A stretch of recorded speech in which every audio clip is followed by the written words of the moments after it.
मग ही सगळं हे जे काय बघतोय ना, आज सगळे तिकडे पोलीस फाटा वगैरे आणतायत, कोणासाठी आणताय? अरे एवढे घुसवा ना, तर पाक व्याप्त काश्मीरमध्ये का नाही घुसवत तुम्ही?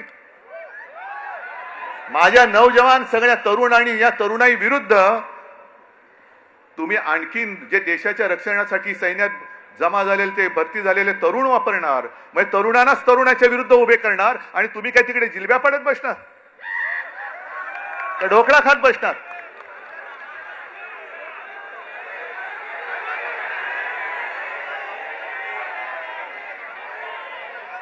आता काही जण मला विचारतात,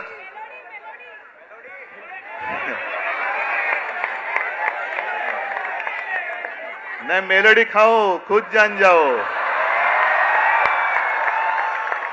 तो फिर मुझे बात करने की क्या बात है? आप जाओ उधर कोने पे मेलोडी ले लो और सब खुद जान जाओ, जो भी जानना है जान लो, समझ जाओ. मैं तिकडे चॉकलेटच्या गोळ्या आणि आमच्या तरुणांना बंदुकीच्या गोळ्या. नाही हे सरकार, म्हणून मी म्हंटल ना, आहोत ना आम्ही हिंदुत्ववादी आहोतच, पण कट्टर देशाभिमानी हिंदू आहोत. धर्माच्या आधारावरती केवळ शेंडी जानवाचं हिंदुत्ववाले आम्ही हिंदू नाही आहोत, आम्ही देशभक्त हिंदू आहोत.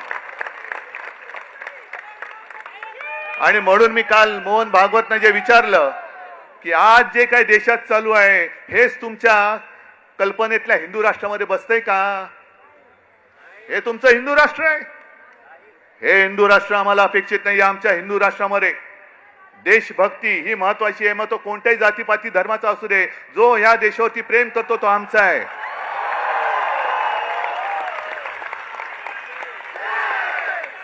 पण गंमत कशी आणखीन असते ती बघा. काही वर्षांपूर्वी म्हणजे ज्यातनं भाजप सरकारचा जन्म झाला, अर्थात त्याच्यामध्ये पापी आम्ही सुद्धा होतो, पण अण्णा हजारे हे उपोषणाला बसले होते. लक्षात आहे तुमच्या?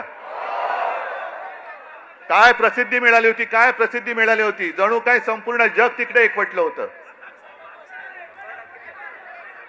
पण त्यावेळेला अण्णांना कोणी देशद्रोही नव्हतं म्हटलं. अण्णांना कोणी चीनचा हेर किंवा हस्तक नव्हतं म्हटलं. अण्णा काय बोलतायत हे विचारण्यासाठी तत्कालीन मनमोहन सिंग सरकारने 4-5व्या दिवशी त्यांचा माणूस पाठवला होता. विलासराव देशमुखांना पाठवलं होतं. मग ही माणुसकी आज मोदी सरकारमध्ये का नाहीये? आमचा लढा हा माणुसकीसाठी आहे.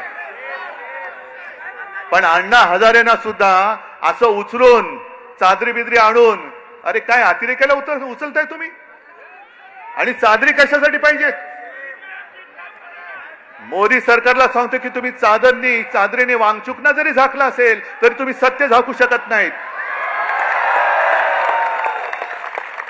आणि तुमच्या पापावर तर पांघरून अजिबात घालू शकत नाही. तुमचं पाप उघड झालेलं आहे. किती झाका, तुमचा पापाचा कोंबडा हरवणारच आहे.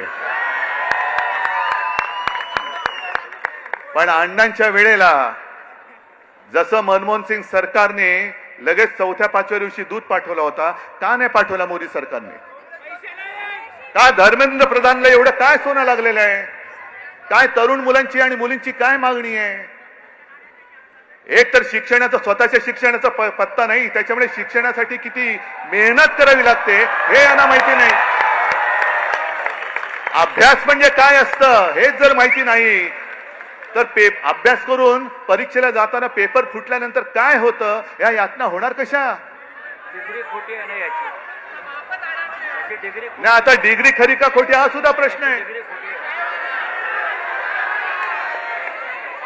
ती त्याच्यामुळे या यातना, आणि आज तुम्ही जर का बघाल